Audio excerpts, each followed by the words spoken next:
Muito bem, muito bem, muito bem. Começamos nossa leitura e comentário. E hoje o livro que nós vamos ler é o livro de Nathaniel Leff. Na verdade, nós não vamos ler, só lembrando, nós vamos apenas fazer uma espécie de resenha literária, resenha crítica, ou pelo menos reler ou destacar alguns pontos importantes. No caso de hoje, não é apenas um livro. Hoje são 2 livros, 2 volumes de uma mesma obra. A obra intitula-se Subdesenvolvimento e Desenvolvimento no Brasil.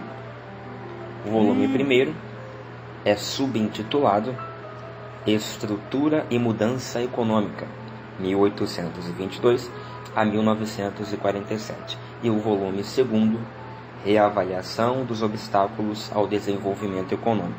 Então, o volume segundo hoje a gente não vai ver. Passemos então à apresentação do volume número 1. Bom, primeiramente, Nathaniel Leff é um nova-iorquino, um nova-iorquino, já falecido, nasceu em 1938, economista, entrou aqui no Brasil como estudioso, pesquisador, e ele se especializou nesse assunto, né? Ele dedicou a vida dele toda a esse assunto e com um grande destaque para a economia brasileira. Então, apesar de não ser brasileiro, ele foi um grande estudioso da história da economia brasileira.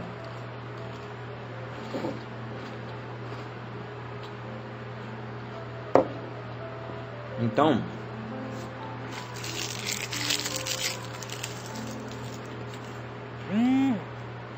o que ocorre? O volume primeiro, ele tem esse título, esse subtítulo, Estrutura e Mudança Econômica. Nessa ordem, primeiro estrutura, depois mudança, não é à toa. Por quê? Porque como o horizonte, a faixa de estudo do livro são os séculos 19 e 20,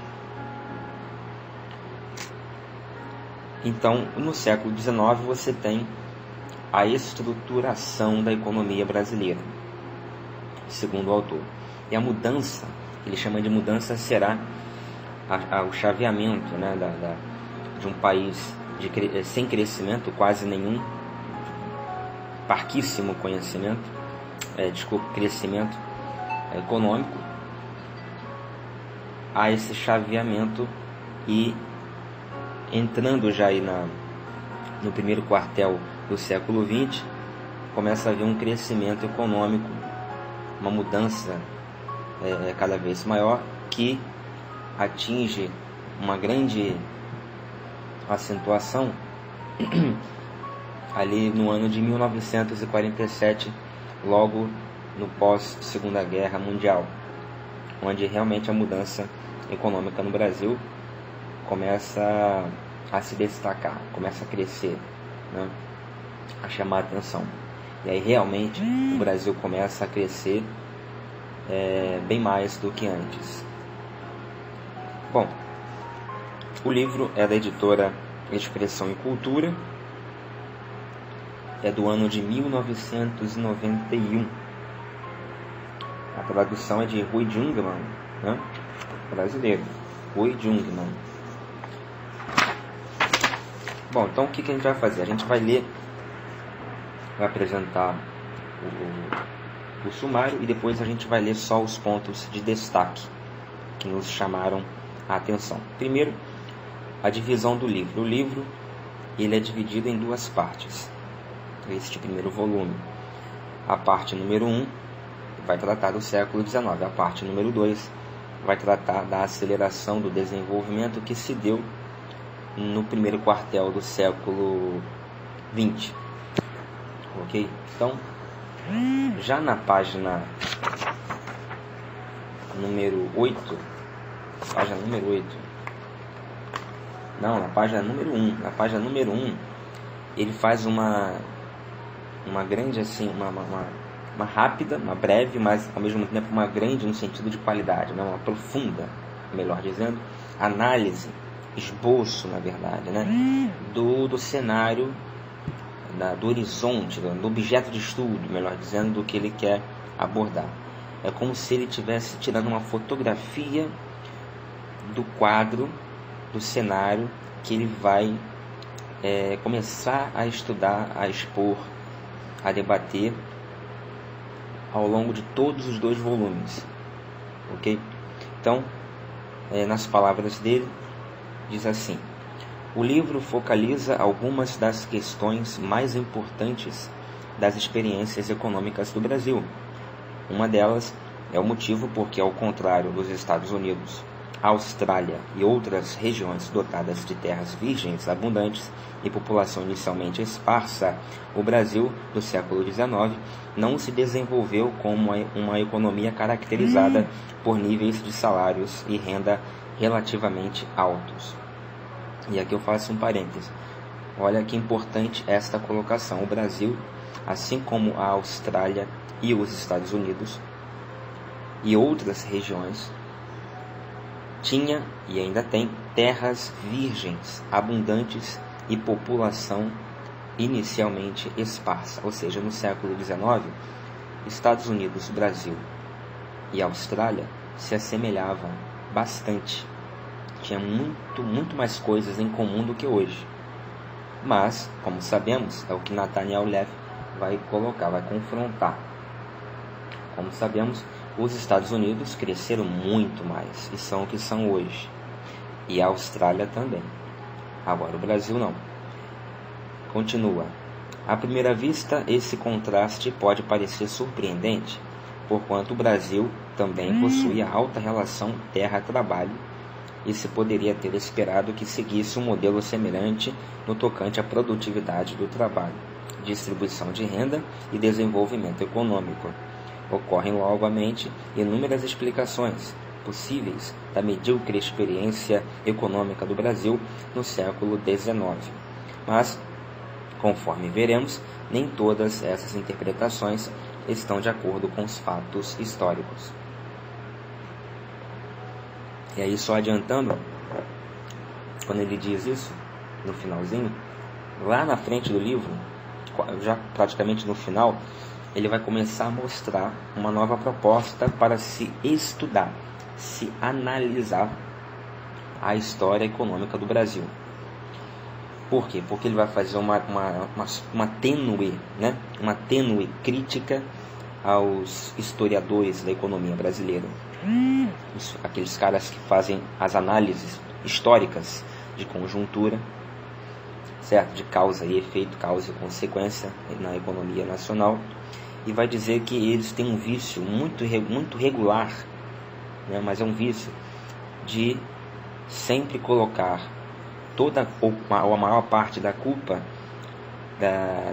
dos índices, né, de subdesenvolvimento da nação nas causas, nos fatores externos. E o Leff vai dizer que não.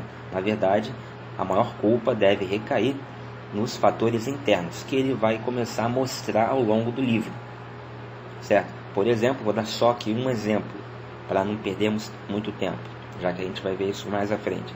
Ele vai citar, por exemplo, a imigração custeada, subsidiada pelo governo nacional de europeus, né? Isso ele depois vai desenvolver e vai explicar melhor. Segue ainda na página 1ª. A incapacidade do Brasil de desenvolver-se mais rapidamente no século XIX coloca também algumas questões analíticas gerais. As condições iniciais do país parecem contrariar modelos de subdesenvolvimento cuja principal característica é o excesso de mão de obra. O caso brasileiro tampouco se conforma a outras explicações padronizadas de subdesenvolvimento econômico dos países menos desenvolvidos. Durante a maior parte do século, o país ficou relativamente livre da dominação imperialista extensa e da grande instabilidade política que afligiram a maioria dos demais países latino-americanos após a independência. Isso aqui é importante por quê? Porque há uma turma, geralmente esquerdoide, né, aqui no Brasil, já há décadas, que faz muito barulho, que parece que é tarado nessa coisa de... Parece que é tarada nessa coisa de tudo botar a culpa no imperialismo yankee. Os Estados Unidos, com o seu imperialismo aqui na América Latina, nos escraviza, quer nos ver escravos, né? Sempre interferindo na economia dos países latinos e tal. Claro, interfere, né? Isso não está fora de discussão.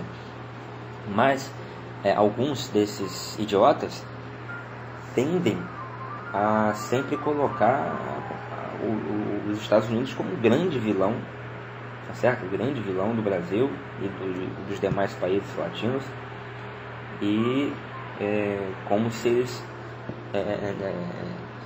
os Estados Unidos fosse assim, se não existissem os Estados Unidos, nosso país seria desenvolvido, né? Como se fosse isso. Tem gente que defende isso, parece defender isso mesmo, por mais absurdo que pareça, quando na verdade ouvidam o que está escrito aqui pelo Leff. Por exemplo, no século XIX não havia quase nenhuma interferência, não só estadunidense, como qualquer outra estrangeira de fora, e mesmo assim, e não obstante, o Brasil estava com uma economia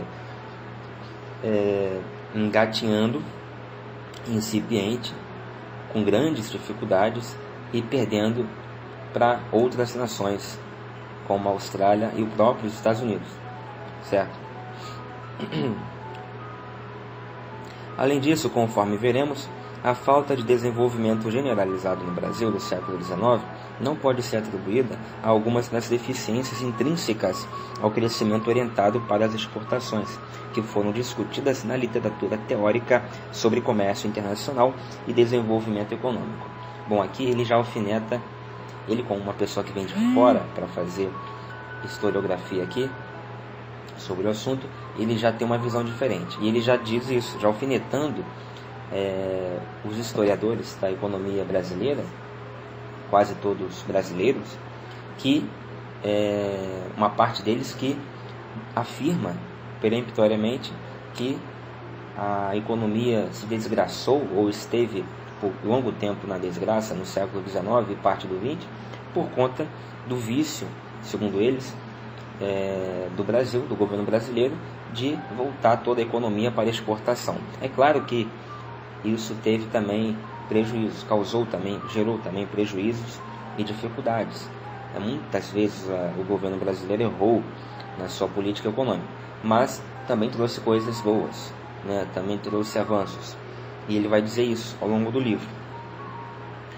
Depois ele diz: finalmente há problemas sérios na citação de, aspas, valores psicológicos ou condições socioculturais como explicações factotum do subdesenvolvimento do Brasil. Aqui também é importante os valores culturais.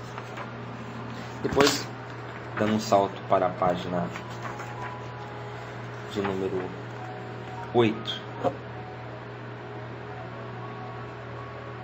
Página de número 8. Abro aspas. As causas do subdesenvolvimento corrente são essencialmente históricas, uma vez que a história econômica cria as condições iniciais que limitam mudanças subsequentes. Ora, a história econômica cria mudanças que limitam mudanças subsequentes. Então, se a história econômica cria condições iniciais que limitam mudanças subsequentes, significa, nas minhas palavras, que para Nathaniel Leff, muitas mudanças extraeconômicas, ou seja, podem ser religiosas, culturais, antropológicas, sociais, etc., se dão por causa da história econômica, ou seja, fatos econômicos, de política econômica, de intervenções econômicas, fatos da história econômica causam outros fatos, outros acontecimentos, até mesmo fora da economia. Aí eu dou um exemplo que o próprio Nathaniel Leff vai abordar mais à frente. A imigração subsidiada pelo governo brasileiro de imigrantes europeus. Foi uma intervenção da economia brasileira, uma intervenção do governo brasileiro, financiar, inclusive custear a passagem, até às vezes a estadia de europeus, vindos principalmente da Itália, Alemanha, etc., aqui para o Brasil, certo? Positivo. E chegando aqui, eles foram acomodados mais no sul, ao sul do país, principalmente no território ali do Rio Grande do Sul, no Paraná, etc., Santa Catarina, etc. Ok. Então hoje, centenas de anos depois, décadas depois, você quando vai ao sul, o que você vê? Você vê por exemplo, um Rio Grande do Sul com uma cultura emblemática, excêntrica, bem destacável do restante do país. Você vê o Rio Grande do Sul com uma taxa de miscigenação racial bem diferente do território nacional. Você vê, por exemplo, na Bahia, certo? Os índices, digamos assim, o índice de afiliação religiosa, o índice de filiação religiosa na Bahia, no estado da Bahia, é bem diferente, por exemplo, dos demais estados e também do Rio Grande do Sul, certo? Você vê, por exemplo, uma maior quantidade de igrejas protestantes, históricas, presbiterianas no Rio Grande do Sul do que pentecostais. Você vê toda a cultura ali ligada ao campo, ligada à pecuária, que é um território. Você vê toda aquela cultura de valores europeus, né, historicamente europeus, por conta dos antepassados italianos, alemães e tal. Você tem os próprios estados ali do sul, por exemplo, Rio Grande do Sul, que explora até hoje essa veia europeia, né, essa vertente europeia do passado, dos imigrantes, e seus valores culturais, sociais, os nomes, os sobrenomes. Cara, se a gente for falar aqui, vai ficar meia hora falando. É uma série de coisas que você vê no Rio Grande do Sul, por exemplo, mas também em Santa Catarina, no Paraná, que advém da cultura que veio, que foi modificada ou implantada aqui no Brasil, nessa região, pelos imigrantes vindos da Europa. Pois bem, nós acabamos de dar uma série de exemplos de fatores, de variáveis, de acontecimentos, tá? Culturais, sociológicos, etc., que hoje nós vemos e que existem graças a uma ou algumas atitudes econômicas, político-econômicas, certo? De intervenção político-econômica que se deu no passado, certo? Porque um momento, o governo brasileiro resolveu subsidiar a vinda desses imigrantes para cá. Então é sobre isso que o Nathaniel Leff se refere quando ele diz que a história econômica cria as condições iniciais que limitam mudanças subsequentes.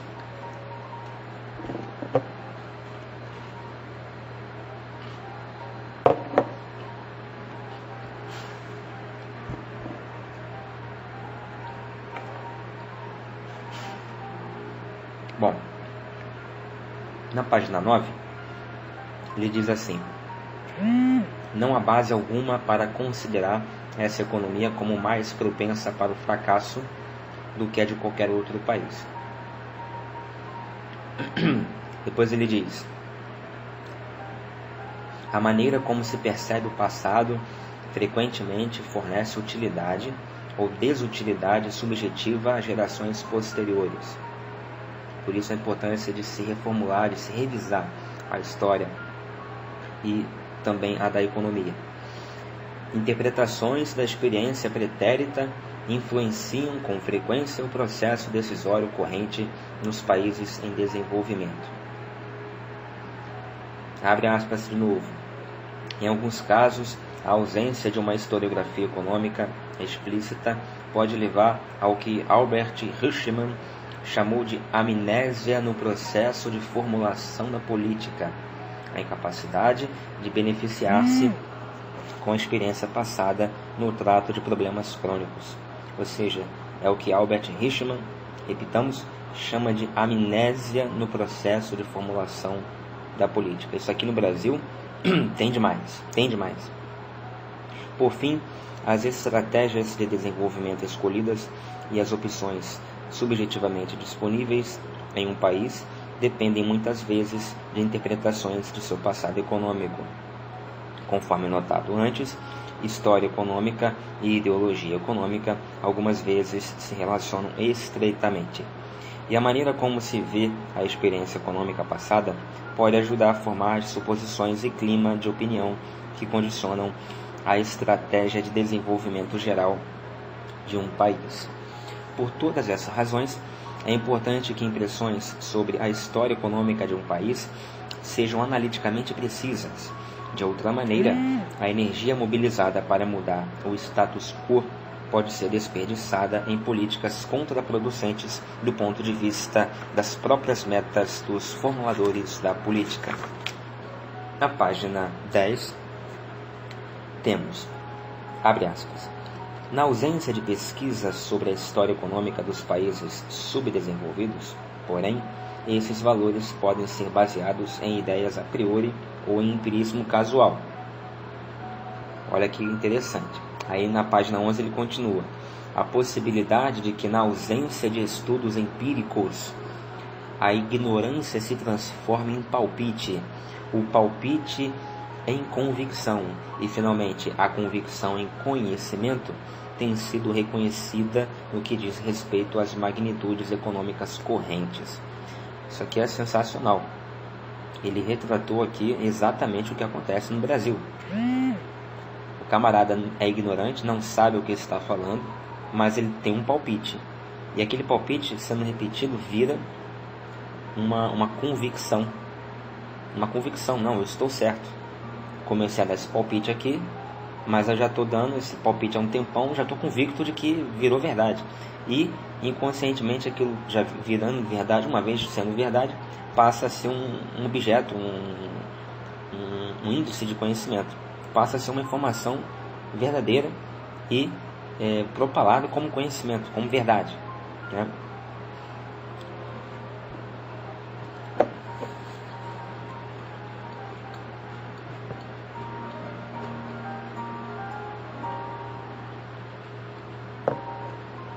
Devido ao papel que as maneiras de encarar a história ou os fatos estilizados desempenham no fornecimento do arcabouço a modelos de desenvolvimento a longo prazo, é mais importante ainda que essas suposições se fundamentem em fatos e não em impressões casuais. Para finalizar a introdução, eu destaco na nota 7, na página 12, o seguinte. Ele cita Daniel Cosio Villegas, quando diz: o fato que considero mais notável é que o latino-americano prefere muito mais inventar a história a estudá-la. Isso é uma afirmação do Daniel Villegas. Depois ele continua citando o mesmo. Na América Latina, depois ele cita, Manuel Diegues, que diz: na América Latina, em acréscimo à sua função erudita, a história serve a uma grande variedade de fins, todos os quais, ou quase todos, são respeitáveis. Finalidades patrióticas, finalidades partidárias, finalidades literárias. Muito bem. Esta última parte, esta última frase de Manuel Diegues, realmente eu concordo com ela. É verdade, mas não é só no Brasil não, tá? Por isso concordo parcialmente. Não é só na América Latina que a história é desvirtuada do seu único ou do seu principal objetivo, certo? Seja o eruditismo, a informação, etc. Ela não é só aqui no nosso país ou na América Latina usada para outros fins tendenciosos. Então também discordo do Daniel Cosio Villegas, quando diz que na América Latina se inventa a história em vez de estudá-la, né? Em vez de estudá-la, inventa-se, né, a história. Então, tanto é que o próprio Nathaniel Leff, no final da nota, ele vai dizer: todos sabem que outras pessoas, não os latino-americanos ou historiadores, inventaram também a história. E eu aqui citando para complementar, por exemplo, na Idade Média, muitos historiadores perverteram inventando a história, né, coisas que não existiram, ou escondendo grandes fatos, né, certos fatos. Os historiadores da corte, né, os historiadores romanos também, no Império Romano, muitos deles também foram claramente tendenciosos. Alguns eram pagos para isso. E no nosso mundo também, por exemplo, no século XX, historiadores custeados pelo globalismo, pagos pela União Soviética. Isso tem em qualquer lugar, não é só na América Latina não. Pois bem, aí no capítulo 2, na página 17, ele vai começar a dar uma visão geral, né? Então, diz assim: sugeriu-se também que características próprias do terreno no Brasil tornavam a enxada economicamente mais eficiente do que os implementos como o arado. Interessante, né? A geografia brasileira citada como dificuldade, como obstáculo ao desenvolvimento. Na página 18 diz assim: o aumento da produtividade foi também prejudicado pelos altos custos de transporte na economia, que limitavam o acesso de muitos produtores agrícolas a mercados além de sua vizinhança imediata. Como resultado, foi reduzido o volume de comércio intrarregional, interregional e internacional. Em virtude do alto índice terra-trabalho, o cultivo era extensivo em terra, e grandes eram as distâncias até os mercados. Meios de transporte de baixo custo mostravam-se, por conseguinte, cruciais para o transporte de baixo custo, para o desenvolvimento de uma agricultura de alta produtividade. A geografia e condições topográficas do Brasil, contudo, contribuíam para custos relativamente altos das áreas de produção até os centros de mercado. A navegação fluvial e costeira era usada no transporte. Alguns dos rios do país, como por exemplo o Amazonas, porém, se achavam mal localizados do ponto de vista de promoção do desenvolvimento econômico. Outros corriam em direção não vantajosa da perspectiva de produção e mercados. Houve também outra deficiência séria que prejudicou o transporte a baixo custo de bens volumosos a partir do longínquo interior. Ao contrário dos Estados Unidos, com seus sistemas do Mississippi e dos Grandes Lagos, o Brasil não possuía uma rede extensa de vias fluviais internas que fossem navegáveis e interligadas. Além disso, as condições das estradas no interior eram tão ruins que no início do período veículos de rodas raramente podiam ser usados. Como resultado, os custos de transporte eram tão elevados que absorviam 1/3 do valor dos embarques e do café no sudeste do Brasil no período anterior à construção das estradas de ferro. No Nordeste, prevaleciam condições de transporte semelhantes. O custo de transporte de algodão do Vale do São Francisco para a Bahia, na década de 1850, por exemplo, equivalia a cerca de 50% dos preços recebidos. Nessas condições de transporte de alto custo e baixos índices níveis de tecnologia, a terra abundante não se associou a um alto valor do produto por trabalhador na agricultura. Os efeitos das imperfeições do mercado de capitais sobre a ineficiência locativa foram gravados pela política agrária do governo. A situação neste particular contrastava radicalmente com a vigente nos Estados Unidos. Nesse país, em seguida à Revolução, uma distribuição mais igual de poder e um ethos político mais igualitário determinaram uma política agrária liberal. No Brasil, contudo, o governo não ofereceu terras públicas em lotes relativamente pequenos e em condições de crédito favoráveis aos pequenos fazendeiros. Quando o Brasil conquistou a independência, a maior parte das terras de importância econômica do país já estava nas mãos de grandes latifundiários. A grilagem por famílias pobres era uma prática comum. Contudo, à medida que os valores da terra subiam com a construção de meios de infraestrutura e o crescimento da produção para exportação, os grandes latifundiários usavam seu poder econômico e político para expropriar os grileiros. E esses efeitos sobre a estrutura social inicial foram mantidos na primeira legislação agrária do país, em 1850 e 1854.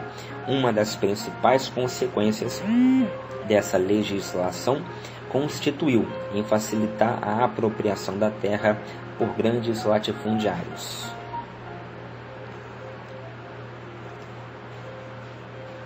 Por último, a produtividade agrícola foi reduzida também por outras imperfeições dos fatores de mercado.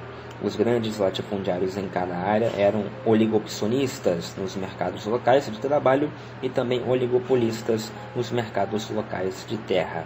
Usavam seu poder de mercado para negar aos donos de propriedades livres e aludiais a posse segura da terra nas áreas de fazendas, a fim de reduzir o custo do trabalho livre que empregavam, por exemplo, em atividades arriscadas ou de repetição infrequente. Além disso, havia sérias limitações à capacidade da economia de expandir mais o produto do que o crescimento da população, e assim permitir um aumento rápido da renda per capita.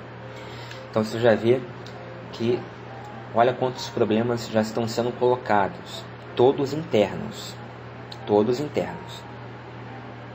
Depois ele vai falar sobre o investimento em estrutura social nessa época.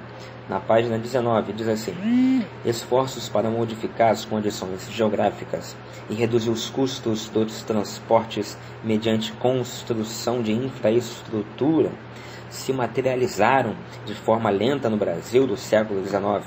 Não houve virtualmente nenhuma abertura de canais. De forma análoga, os rios do país continuaram sem melhoramentos. Em consequência, os barcos utilizados no transporte interno eram pequenos e acarretavam altos custos unitários. A construção propriamente dita de ferrovias, porém, começou tarde no Brasil. A estrada mais antiga, estendendo-se por cerca de 15 quilômetros, só surgiu em 1854. 10 anos mais tarde, aproximadamente 424 quilômetros de vias estavam em operação. Isto pouco significava em termos da área global do país, de cerca de 8,1 milhões de quilômetros quadrados. Era também muito limitada a rede de estradas. Em data tão recente como 1923, São Paulo, um dos maiores e mais desenvolvidos estados do Brasil, possuía apenas 1.025 quilômetros de estradas de rodagem, dos quais apenas 55 eram asfaltados. 55 de 1.025. Quase nada, né? Quase nada. Então as estradas eram horríveis aqui no Brasil. Eram horríveis. O crescimento da produtividade, aliás, ainda são. O crescimento da produtividade foi impedido também pelo pequeno estoque de capital humano. Em 1857, porém, apenas 1% da população estava matriculado nessas escolas. Ou seja, aqui ele vai falar sobre o baixíssimo índice de matrículas e de alfabetização da população brasileira. Baixíssima. 1% da população brasileira estava matriculado em escolas. 1% em 1857. Isso é gravíssimo, né? Isso é um sinal claro para nós do porquê que nosso país ainda está do jeito que está, né? Do porquê que, apesar de o país ser tão grande e ter tantas condições de crescer, ainda se encontra refém de joelhos perante outros países.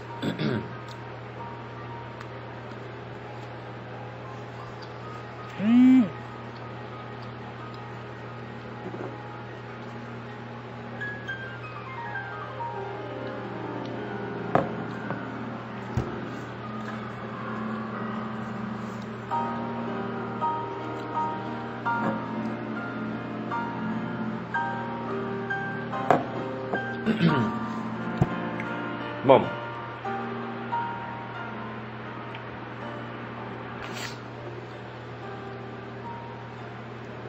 em 1878, cerca de 10% do grupo etário de 7 a 11 anos estava matriculado em escolas.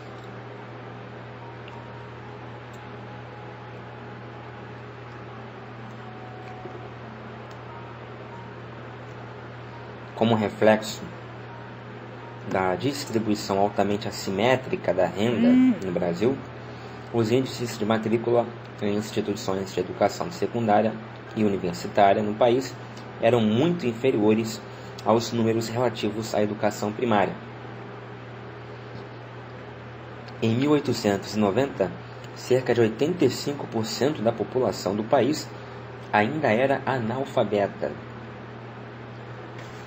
Estamos interessados neste contexto principalmente no impacto da educação sobre o desenvolvimento econômico, em particular nos efeitos da educação sobre a taxa de progresso técnico da economia.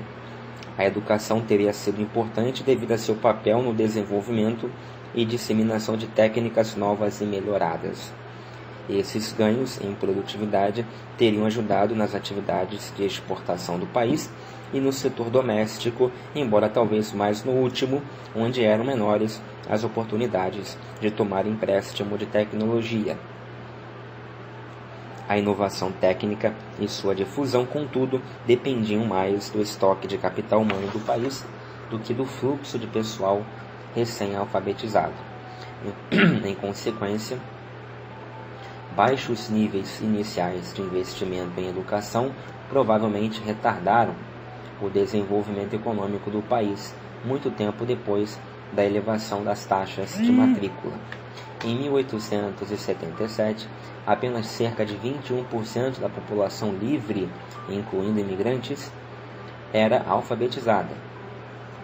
Além disso, pelo menos após 1869, a matrícula em escolas primárias de fato cresceu a uma alta taxa. Por isso mesmo, não parece plausível no tocante a esse período uma política deliberada por parte da elite brasileira para limitar a disponibilidade da educação, como querem alguns. Os baixos índices de matrícula observados ao fim do século, por conseguinte, parecem ter sido resultado principalmente de dois fatores: as medíocres condições iniciais que prevaleceram no começo do século e os efeitos do rápido crescimento demográfico na diluição do aumento absoluto das matrículas. Em data tão recente como 1920, aproximadamente 69% de todos os habitantes de 7 ou mais anos de idade no Brasil eram analfabetos. Quer dizer, há pouco menos de 100 anos, 70% da população brasileira era analfabeta, ou seja, não sabia ler nem escrever. E os que sabiam ler e escrever, muitos deles também eram semi-analfabetos ou analfabetos funcionais.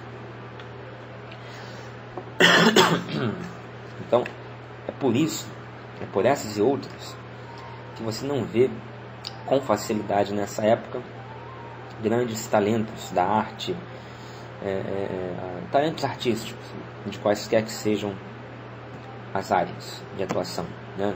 Artes plásticas, economia, história, literatura. Você vê pouquíssimas pessoas no Brasil, mas você vê, ainda mais do que hoje, inclusive, né? Mas é um outro assunto polêmico, mas você ainda via, nessa mesma época, de população de mais do que 2/3 analfabeta.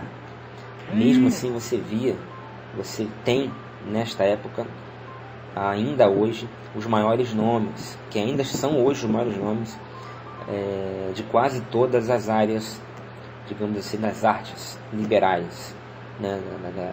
Da literatura, os maiores nomes da história, da historiografia, são desse período ainda, tá? Sérgio Buarque de Holanda, tá certo? Você tem um pouco mais para trás ainda, Machado de Assis, José de Alencar e tantos outros nomes em todas as áreas, também fora da literatura, fora da história também. Você tem grandíssimos nomes, que ainda são muitos deles os maiores nomes do seu campo de saber, e que vieram, que atuaram nessa época de Brasil, de população mais de 2/3 analfabeta, tá certo? E que, apesar disso, ou seja, apesar de ter esse índice de analfabetismo enorme, ainda assim, você encontrava nesse Brasil de analfabetos muito mais eruditos, pessoas muito mais preparadas intelectualmente do que hoje. É uma vergonha isso, para você ver como o nosso país ele cresceu intelectualmente falando na quantidade, né? Mas na qualidade ele decresceu, e decresceu muito. Matricula-se mais nas escolas, matricula-se mais nos ensinos médio e superior, nas pós-graduações pelo país, mas cada vez mais se fabrica idiotas, pessoas semi-analfabetas, pessoas que não têm o porte, nem metade do porte, nem 10% do porte dessas pessoas que eu falei.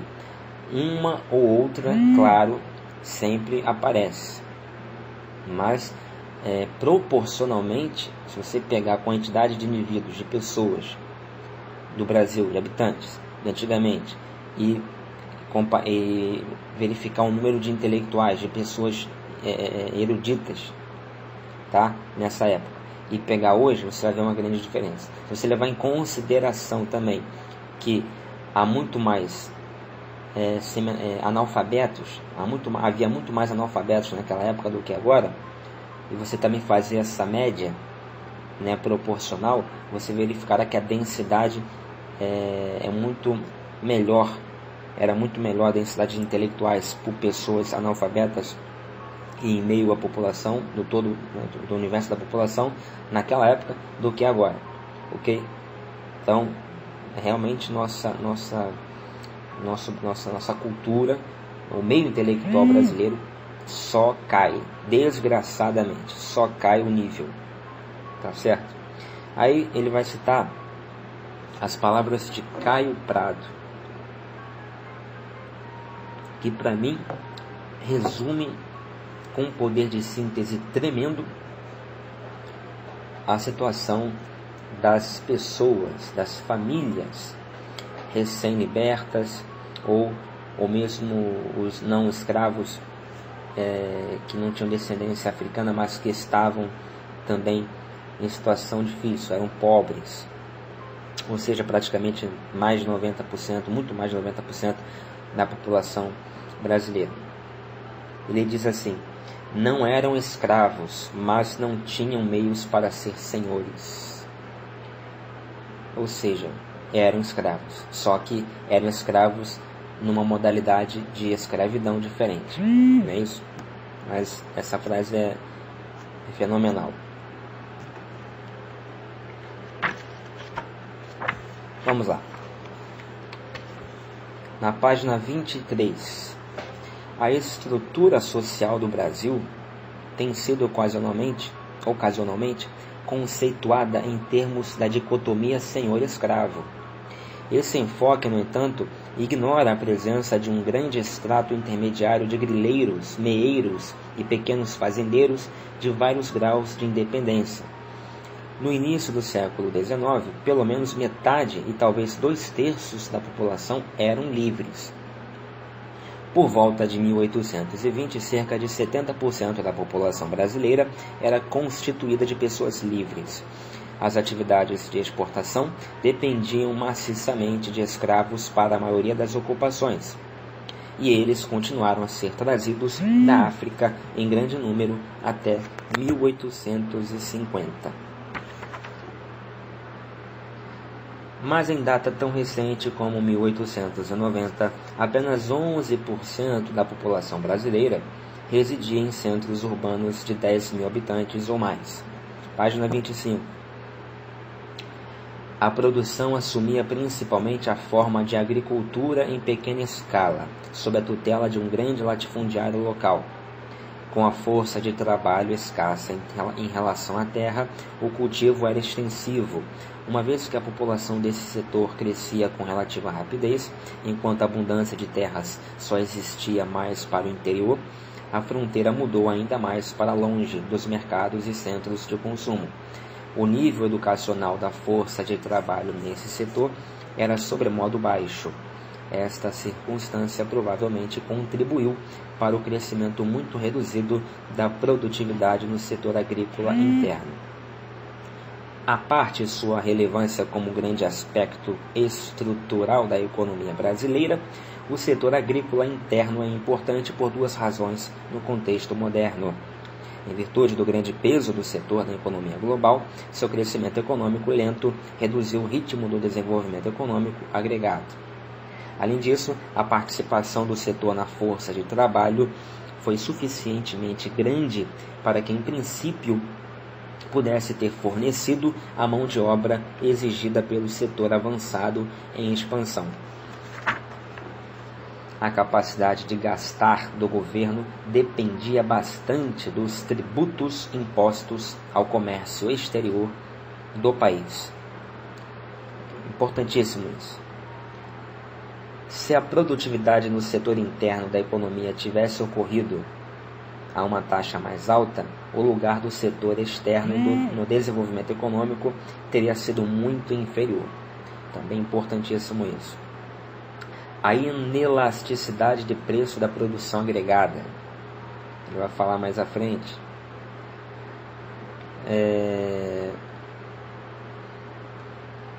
No Brasil, no século XIX, níveis mais elevados da produção agregada estiveram associados a preços mais altos.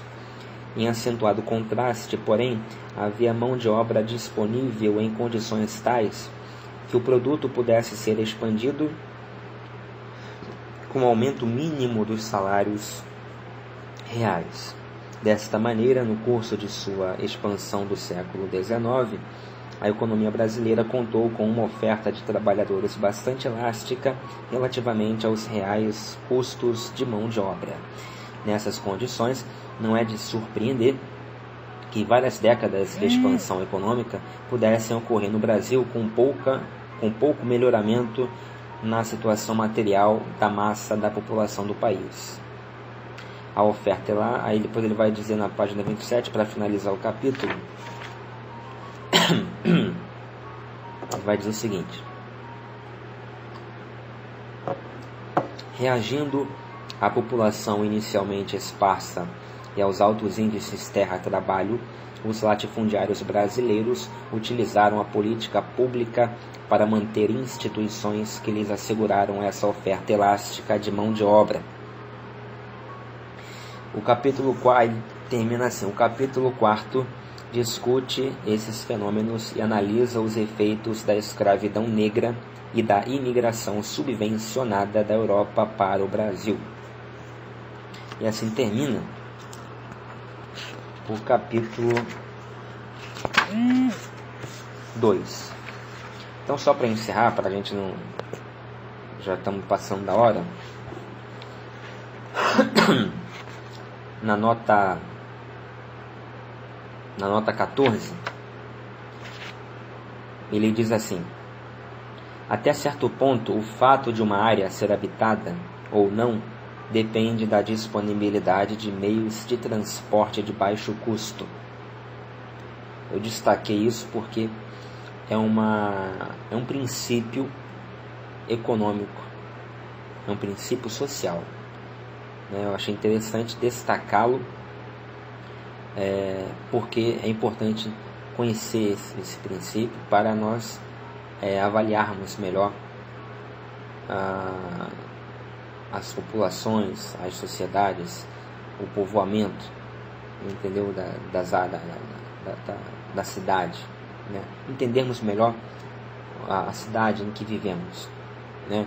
Porque esse é um princípio do qual derivam outros e certos problemas também que ocorrem, problemas citadinos, metropolitanos, problemas de, por exemplo, engarrafamento, derivam desse princípio aqui.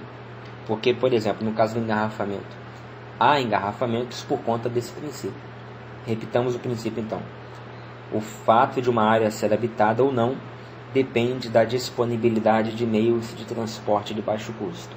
Ora, haverá mais engarrafamento, logo, como consequência desse princípio, haverá mais engarrafamentos nas regiões onde há mais transporte e onde há mais transporte barato, certo? Onde não há transportes, ou onde quase não há transportes, ou onde só há pouquíssimo, ou onde só há transportes caros, por exemplo, geralmente não haverá engarrafamentos. É uma máxima, é um princípio que a gente, eu queria realmente deixar frisado aqui para nós, para a nossa vida, para carregarmos conosco.